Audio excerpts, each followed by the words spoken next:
નમસ્કાર, હું આદર્શ છું. વેલકમ ટુ આદર્શ education society. Hello dear students, how are you? Standard 3, subject English Grammar, chapter number 45, story writing 3.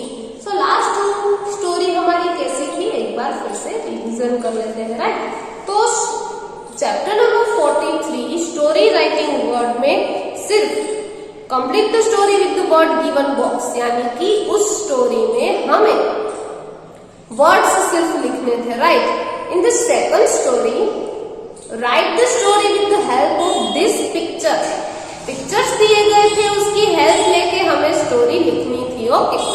In this story writing 3, write the story using your imagination in your own words with a suitable title and moral. कुछ भी नहीं दिया गया है, सिर्फ हमारी imagination से हमें स्टोरी लिखनी है. तो ये तो थोड़ा हार्ड होगा, राइट? ऐसा एग्जाम में नहीं आएगा. अगर आ सके तो हम इजीली हमारी इमेजिनेशन में लिख सकते हैं. ये तो बेस्ट हुआ. अगर कुछ मिस्टेक होगी तो भी पता नहीं चलेगा, क्योंकि हमें इमेजिनेशन करना है, राइट? सेंटेंस में मिस्टेक नहीं करनी है, लेकिन अगर एक दो सेंटेंस आप बीच में भूल गए तो कोई बात नहीं, हमारी इमेजिनेशन है ना, राइट? So चलो, write the story using your imagination in your own words with a suitable title and moral. So here first two questions are given in our book. Who are your character? आपका character कौन सा है? What problem develops and who find the solution? Problem कौन create करता है और उसका solution कौन लाता है? ये मेंशन करना जरूरी है, राइट? टाइटल तो मैं आपको यहाँ पे एक लाइन दी गई है, उस पे टाइटल बोल दूं. देखो लाइन कौन सी दी गई है? Once upon a time there lived a wicked queen. Wicked queen यानी दुष्ट रानी, बुरी रानी होती है जो, राइट? तो हम टाइटल विक्ड क्वीन लिख देते हैं. हमें पता तो नहीं है स्टोरी क्या लिखेंगे, राइट? तो चलो हमारा टाइटल होगा द विक्ड क्वीन. जो फर्स्ट लाइन दी गई है ना, उसमें हम वो लिखेंगे, राइट? तो चलो मैं आपको अच्छी सी स्टोरी बता देती हूँ. आपको ये लिखनी नहीं है, स्पेलिंग मिस्टेक्स होगी, राइट? तो आप आंसर की में से इसे लिखेंगे, अभी सिर्फ स्टोरी को सुनेंगे. Once upon a time there lived a wicked queen. Wicked queen यानी दुष्ट रानी थी. Who had very beautiful stepdaughter. उसके पास सौतेली बेटी, यानी कि आपको तो पता ही होगा कि जो पहले जमाने के राजा थे उसके पास बहुत सारी रानियां होती है, वो बहुत सारी शादियां करते हैं, राइट? तो सौतेली डॉटर यानी स्टेप डॉटर, सौतेली बेटी यानी कि उसके पहले की जो रानी होगी, राइट, उसकी बेटी यानी कि सौतेली daughter. The king loved the princess very much. और ये राजा अपनी बेटी को चाहने लगा था, यानी कि वो उसे पसंद थी. She was going to be the next queen. और उसे नेक्स्ट क्वीन बनना था, और ऑफकोर्स राजा उसे लव करता होगा तो वह नेक्स्ट क्वीन बनेगी ही. But the evil queen wanted her own daughter to be the next queen. लेकिन ये जो इविल क्वीन यानी कि जो विक्ड क्वीन की बात की गई थी, जो बुरी रानी थी, उसे अपनी डॉटर को क्वीन बनाना था. समझ रहे हो आप पूरी बात? पहले तो जो विक्ड क्वीन थी यानी कि बुरी रानी थी, उसको अपने पास स्टेप डॉटर थी यानी कि सौतेली बेटी, राइट? राजा उससे प्यार करता था, उसे वो अच्छी लगती थी, राजा उसे क्वीन बनाना चाहता था.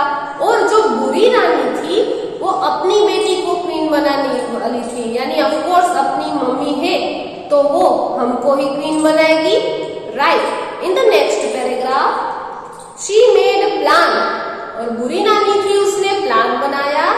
She tricked the young princess to go into the forest. उसने एक ट्रिक अपनाई कि जो यंग प्रिंसेस यानी कि जो सौतेली बेटी थी उसको फॉरेस्ट यानी जंगल में भेजा. The forest had many wild animals. उस जंगल में बहुत सारे जंगली प्राणी थे. सोचो, जंगली प्राणी हो गए, वो बेचारी लड़की को अकेले भेजा, कितना डर लगा होगा, right? The princess got lost in the forest. और ये बेचारी प्रिंसेस वहां पे खो गई. She show an old cottage. उसने एक झूपड़ी देखी। She went inside to see if she could find someone. वो अंदर गई। क्यों गई? कि उसे लगे कि चलो यहाँ पे मैं किसी को ढूंढ लूं जो मेरी हेल्प कर सकता है। She found 3 bears in the cage. उसे 3 बियर मिले, BEARS, bears, right? The bears told her that the cottage belonged to an old witch who was going to kill them. ये झोपड़ी है, उसमें चुड़ैल रहती है। चुड़ैल से मुझे भी बहुत डर लगता है, राइट? सो चुड़ैल रहती है, वो आएगी और इन 3 भालुओं को, रीछ को मार देगी। The young princess decided to help the bear. इस यंग प्रिंसेस ने डिसाइड किया कि ये इन तीनों रीछ की मदद करेगी। She unlocked them. उन्होंने ताला खोल दिया। When the witch returned, जब वो चुड़ैल रिटर्न हुई, the young princess locked her in the cage. जो यंग प्रिंसेस थी, उसने उस चुड़ैल को केज यानी पिंजरे में बंद कर दिया। And ran away with the bears. और वो रीछ को लेके भाग गई। The bears helped her return to the castle. और जो रीछ थे, उसने जो प्रिंसेस ने उनकी जान बचाई थी, उनको लेके वो महल तक पहुंचा देते हैं। The king was very happy to have her back. राजा तो खुश हो गया क्योंकि इसको ये रानी पसंद थी, राइट? तो उसे देख के वो खुश हो गया कि वो वापस लौट गई है। She was immediately declared the queen. उसने तुरंत ही बोल दिया कि अब से ये हमारी नेक्स्ट क्वीन होगी। उसे तो वो चाहता ही था, तो उसने डिक्लेयर कर दिया कि चलो अब से हमारी ये नेक्स्ट क्वीन होगी। And she ruled the kingdom wisely. और ये इस किंगडम को वाइजली रूल करेगी, यानी कि जैसे वो हमें बोलेगी वैसे आप सबको करना होगा। तो सोचो इस कहानी में क्या हुआ।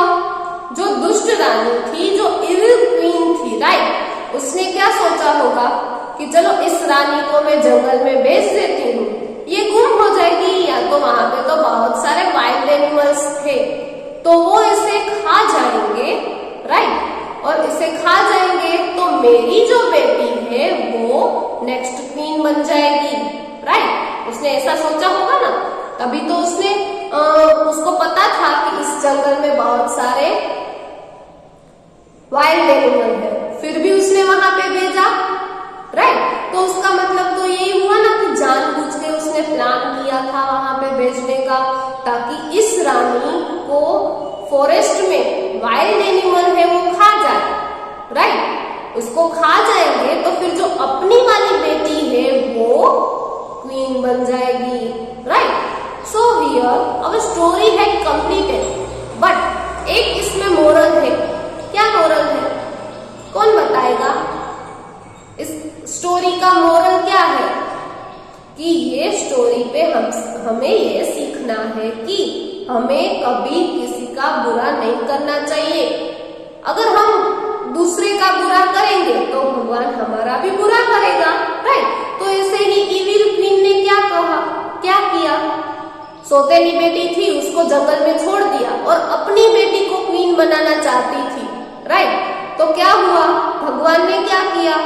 जो सौतेली बेटी के नसीब में था क्वीन बनना, तो उसने सौतेली बेटी को ऐसे भालुओं से मिला दिया जो उसकी हेल्प करे और उसे फिर से कास्टल तक यानी कि महल तक रिटर्न कर दे, राइट। सो बना कौन क्वीन?